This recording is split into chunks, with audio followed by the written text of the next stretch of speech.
సువార్త 23:46 అప్పుడు యేసు గొప్ప శబ్దంతో కేకవేసి, తండ్రి, నీ చేతికి నా ఆత్మను అప్పగించుచున్నాను అన్నాడు.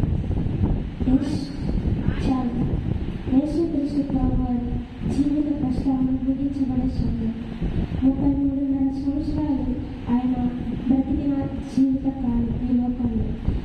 ఆయన అనేకమైన పాఠాలు మనకు నేర్పుతూ వచ్చారు. ఏ విధంగా నడుచుకోవాలో అని యేసుక్రీస్తు తండ్రి గారు ఎలాంటి గొప్ప కార్యాలు చేస్తారో అనేటువంటి గొప్ప మేలు ఎలాంటివో ఆయన గొప్ప పాఠాలు మనకు నేర్పుతూ వచ్చారు. ఆయన చనిపోక ముందు దగ్గరగా ఒక కేక వేస్తూ, తండ్రి, నీ చేతికి నా ఆత్మను అప్పగించుకొనుచున్నాను అని చెప్తూ ఆయనలో ఏకమవుతున్నారు. నేనును తండ్రియు ఏకమవుతున్నాను, నేనును తండ్రియు ఏకమవుతున్నామని యోహాను సువార్త 10:30 మనం చూస్తాం.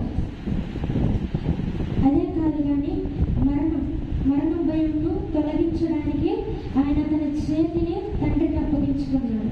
మనలో మరణం అంటే అందరికీ భయమే, కానీ అపోస్తులైన పౌలు చెప్తారు, నా మట్టుకైతే బ్రతుకుతే క్రీస్తే, చావైతే లాభం. విశ్వాసం ఉంచితే మనం మరణించినా తిరుగు చేస్తామని ప్రభువైన యేసుక్రీస్తు వారు ప్రకటిస్తారు. అంత మాత్రమే కాదు కానీ యేసయ్య, నేను ఎక్కడి నుంచి వచ్చానో మరలా తిరిగి అదే ప్రదేశానికి తండ్రి నన్ను పంపించాడు ఈ లోకానికి, మరలా నేను తండ్రి దగ్గరికి వెళ్తున్నాను అని చెప్తాడనమాట. యేసుక్రీస్తు ప్రభువారు చెప్తారు, నేను వెళ్ళి మీ కొరకు స్థలంను సిద్ధపరుస్తానని. There are so many mansions in the father's house. అంత మాత్రమే కాదు కానీ ప్రవచన నెరవేర్పు కోసం కూడా తండ్రి ప్రవక్తలకు ఏమైతే ప్రవచనం చెప్పారో ఆ ప్రతి ప్రవచనాన్ని నెరవేర్చడానికి యేసుక్రీస్తు ప్రభువారు ప్రతి ప్రవచనాన్ని ఆయన నెరవేరుస్తూ వచ్చాడు. కీర్తనల గ్రంథం 31:5 మనం చూసుకున్నట్లయితే, కీర్తనల గ్రంథం 31:5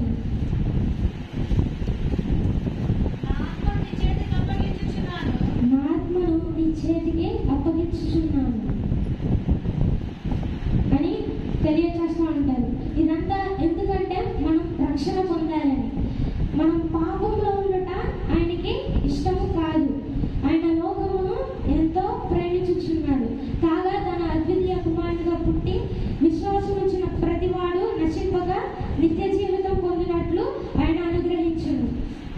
ఒక ఉపమానాన్ని మనం చూసుకున్నట్లయితే, జర్మనీ అనే కంట్రీలో 2వ ప్రపంచ యుద్ధం, సెకండ్ వరల్డ్ వార్ అయిన తర్వాత హిట్లర్ అని ఒక ఆయన పరిపాలిస్తూ ఉండేవాడు. అది నాజీ పార్టీ అన్నమాట. అనేకమైన ప్రపంచాల మీదకి, అనేకమైన కంట్రీల మీదకి యుద్ధానికి వెళ్తూ ఉండేవాళ్ళు. అనేకమైన ఫ్యాక్టరీస్ని, బ్రిడ్జెస్ని కూలుస్తూ ఉండేవాళ్ళు అనమాట. అయితే తనకి వ్యతిరేకమైన ఒక ఎనిమి కంట్రీ దగ్గర ఒక బ్రిడ్జ్లో టైం బాంబ్ అనేది పెడతారు వాళ్ళు. ఆ టైంలో ఆ బ్రిడ్జ్ మీదకి ట్రైన్ అనేది వెళ్తూ ఉంటుందని తెలిసి రోజు వెళ్ళే టైంలో ఆ ట్రైన్కి బాంబ్ అనేది పెడతారనమాట. అయితే ఆ రోజు ఏమైందంటే ఆ ట్రైన్ రావడానికి షెడ్యూల్కి కొంచెం ఆలస్యం అనేది అయ్యింది అనమాట. అయితే ఇక ఆ బాంబ్ అనేది పేలిపోయింది. ఆ జర్మనీ కంట్రీలో ఉన్న ఆయన ఒక గొర్రెల కాపరి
పెద్దమ్మ